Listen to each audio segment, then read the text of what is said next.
China announcing this morning they plan to have astronauts on the moon by the end of the decade. China joining a number of other countries and organizations aiming to put people on the surface of the moon, including India, the UAE, Israel, and the EU.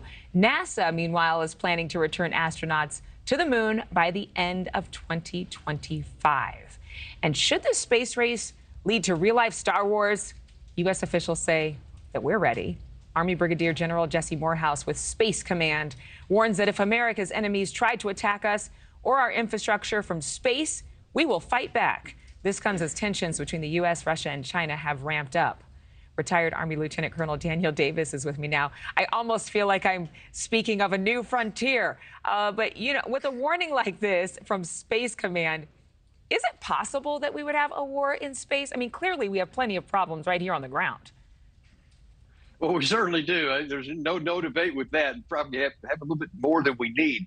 But the fact is, it's not that there's someday that there could be combat in space. Really, right now, space is already militarized. And I mean, you can see it graphically displayed in the Russia-Ukraine war, where the satellites are a tremendous asset and a vulnerability to both sides that has to be managed and navigated.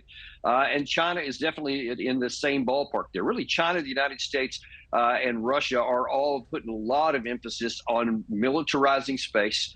Because that's just where the domain is right now. And we do have to be ready both offensively and defensively to protect our assets and also to be ready to respond, if there are any direct attacks on our satellites. How damaging could those weapons be to the U.S. and to our allies? Well, I mean, they could be crucial, devastating, because our military, because it's so modern and high tech, we are actually quite vulnerable to the potential loss of satellites. And we're already seeing some of that vulnerability play out in the Russia situation with American weapons. You may remember when the HIMARS first hit, everybody talked about it was going to be a game changer, and you heard about all these strikes in Russia, but you haven't heard much of that lately. And one of the reasons is because Russia has figured out a way to block some of the satellite signals that are part of the guidance system of those precision weapons. And you can expect that that's going to continue. So we've got to figure out ways to protect the warheads and other guidance systems from being intercepted or blocked on the ground. And that's just part of the ever-present problem that we have that could, impact our armed forces in the event that we actually have to fight Russia or China. But the U.S. has a moratorium on testing anti-satellite missiles. So does that give any of our enemies an advantage? Not really, because we've done those kinds of tests already. We definitely have the capacity. And even though we don't, presently engage where we actually knock down a satellite in space, we definitely have the capacity. And there's no reason to think that we're going to not be able to do that. But even doing that does cause potential collateral damage to our own selves.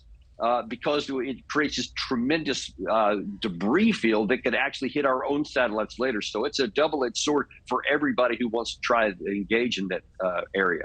I'm just curious to know, because we've had so much interest in UFOs lately, I'm wondering, I mean, I don't want you to kind of tell me, but in a way I do, if that's kind of a front for us seeing what other countries are doing in that space race. It's like, oh, yeah, sure, we're seeing if there is UFOs. But really, we're seeing what China and Russia are doing.